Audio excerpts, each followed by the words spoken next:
Selamat datang ke channel Cukup Chong, dan hari ini kita akan sambung untuk bab 9 matematik tambahan tingkatan 4, di mana kita akan tumpukan perhatian kepada subtopik 9.3, menentukan luas segitiga dengan menggunakan rumus Heron. Jadi dalam video sebelum ni sebenarnya kita sudah meneroka kaedah pertama untuk menentukan luas segitiga, iaitu dengan menggunakan rumus yang melibatkan sin. Jadi dalam video ini pula kita akan teroka apakah situasi yang lebih sesuai di mana kita akan gunakan rumus Heron berbanding dengan kaedah yang sebelum ini. Jadi mari kita lihat seterusnya. Jadi pertama sekali sebelum kita lihat rumus Heron tu, kita akan imbas kembali rumus yang kita belajar sebelum ni, iaitu rumus yang melibatkan sin, dan kita cuba bandingkan maklumat yang diperkaukan oleh soalan dan kenapa kita perlu gunakan rumus Heron.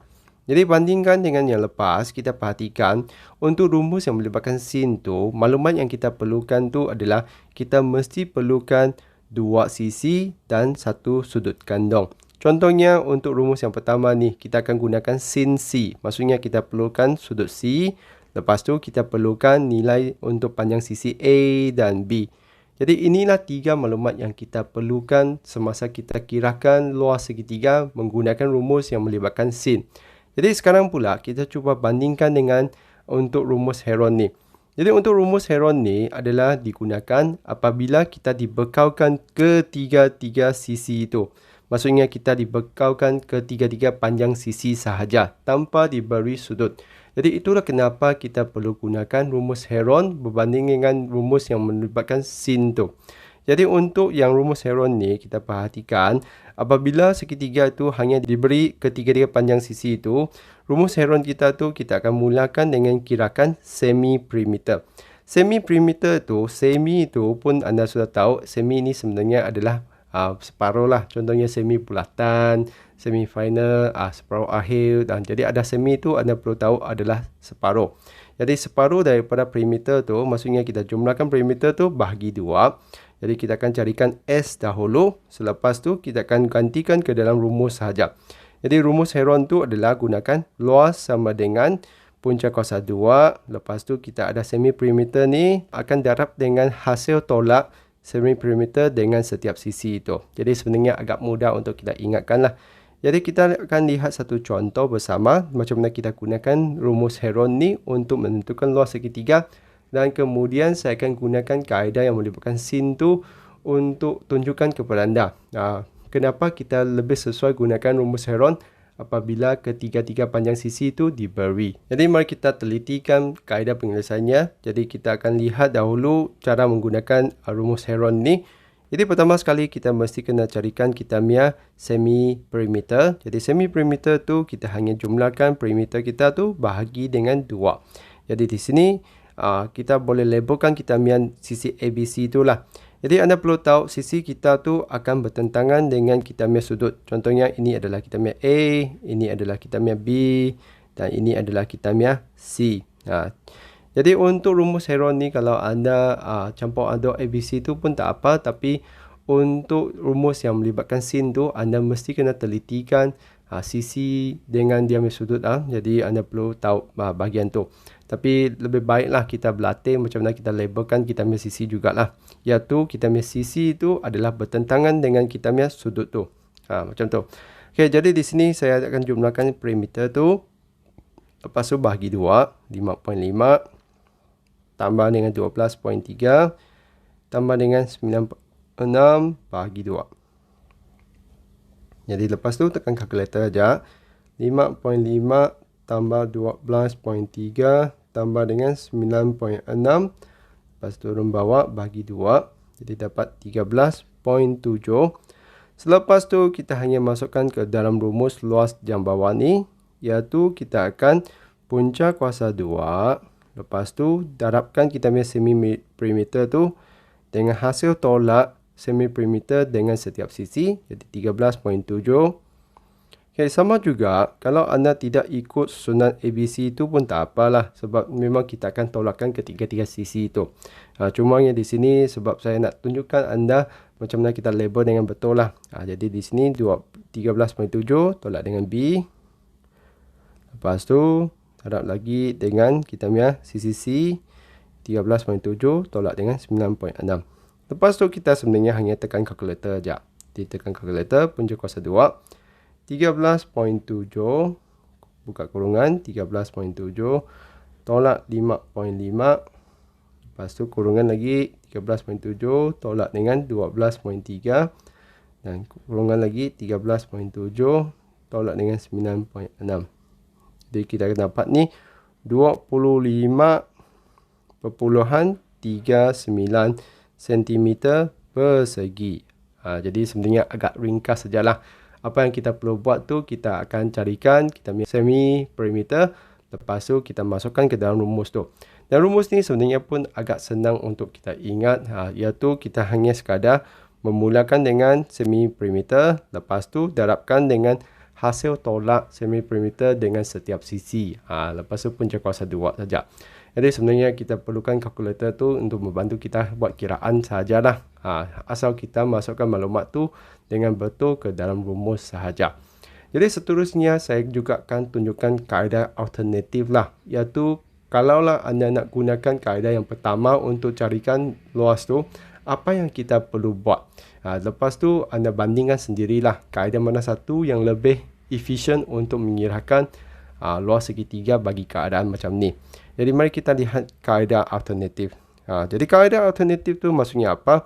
Maksudnya kalau kita nak gunakan kaedah yang melibatkan sin tu, apa yang kita perlu buat? Jadi pertama sekali kita perlu lihat apakah maklumat yang kita perlukan kalau kita nak gunakan kaedah pertama untuk menentukan luas segitiga tu. Maksudnya kita mesti perlukan dua sisi dan satu sudut kandung. Jadi perhatikan di sini, nilai sudut ni tiada. Jadi kita mesti kena tentukan kita punya nilai sudut A ni dahulu. Jadi macam mana kita tentukan nilai sudut tu apabila ketiga-tiga sisi tu ada? Adalah menggunakan petua kosinus. Iaitu kita akan masukkan kita punya nilai sisi. Lepas tu ganti masuk semua. Kita carikan kita punya nilai sudut A. Macam tu. Jadi langkahnya akan lebih panjang lah. Jadi saya akan terukar. Jadi saya akan bincangkan bersama semua supaya anda sendiri lihat kenapa rumus Heron adalah lebih sesuai dalam keadaan seperti ini.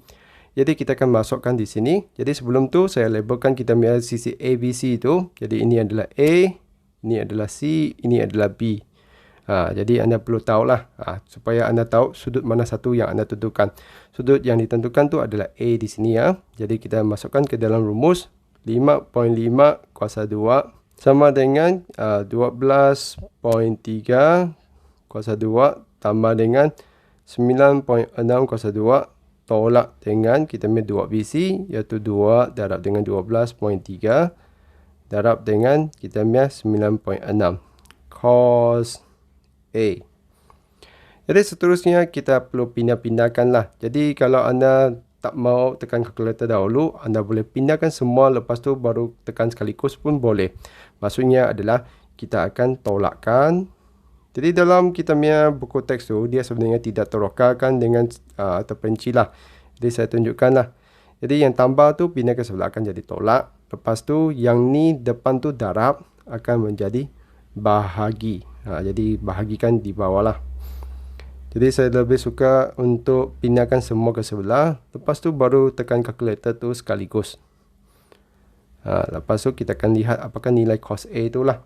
Jadi kita tekan kalkulator. Okay, 5.5 kuasa 2.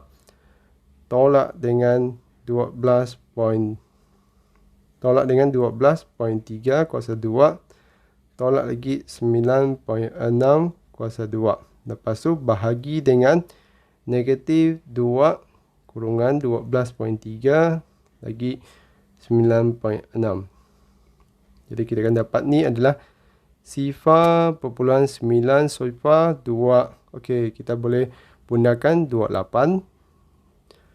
Jadi lepas tu kita hanya perlu shift cos tu, iaitu pindahkan cos tu ke sebelah menjadi cos kuasa negatif 1 sifar perpuluhan 9 sifar 28. Jadi kita boleh shift lah. Shift. Okay. Shift cos sifar 9 sifar perpuluhan 9 sifar 28.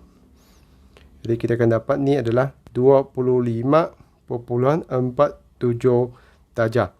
Jadi sekarang kita hanya perlu masukkan kita punya sudut tu ke dalam kita punya rumus luas segitiga yang sebelum ni, iaitu menggunakan luas sama dengan 1/2. BC tu, B adalah 12.3.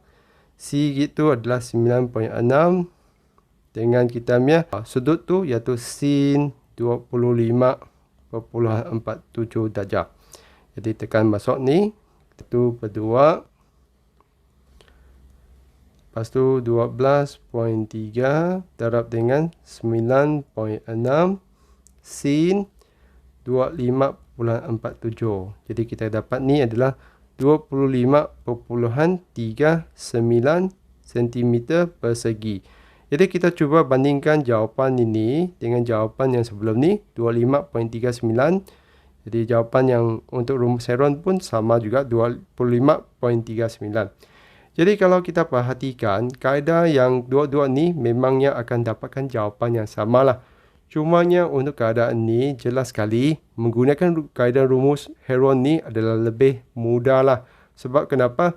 Sebab langkahnya hanya sikit saja berbanding dengan langkah yang di mana kita perlu gunakan petuas untuk tentukan sudut A. Lepas tu kita masukkan ke dalam sin itu. Jadi dalam kita punya penyelesaian segitiga tu, kadang-kadang kita memang akan ada lebih daripada satu cara penyelesaian lah. Jadi terpulang kepada anda sama ada dapat fikir cara yang mana satu yang lebih efisien untuk menentukan jawapan. Jadi dalam keadaan ni jelas sekali rumus Heron tu adalah lebih efisien lah. Sebab kita hanya sekadar perlu tentukan semi perimeter, lepas tu masukkan ke dalam rumus Heron tu untuk menentukan luas segitiga. Berbanding dengan keadaan ini, iaitu kita perlu carikan nilai sudut pula dengan gunakan kosinus. Lepas tu kita gunakan kaedah yang melibatkan sin tu untuk menentukan luas segitiga tu. Jadi ingatlah, untuk bahagian ni sebenarnya agak senang aja lah. Cuma yang kita perlu rajin berlatih dan kita kena menyelesaikan soalan tu bergantung kepada maklumat yang diberikan. Jadi kita mesti kena banyak berlatih baru kita akan tahu cara mana satu yang lebih cepat untuk mendapatkan jawapan. Macam itulah. Jadi begitu saja untuk video kali ini, iaitu kita meneroka cara menggunakan rumus Heron ni untuk menentukan luas segitiga dan kenapa rumus Heron ni adalah lebih baik berbanding dengan kaedah yang pertama apabila ketiga-tiga panjang sisi itu diberi. Jadi saya harap video ni dapat membantu adik-adik semua untuk lebih memahami rumus Heron ni. Dan begitu saja untuk video kali ini. Jadi kalau rasa video Jiko Chong ni membantu, jangan lupa untuk tekan like dan subscribe channel Jiko Chong. Jadi itu saja untuk kali ini. Sekian, terima kasih. Kita jumpa lagi.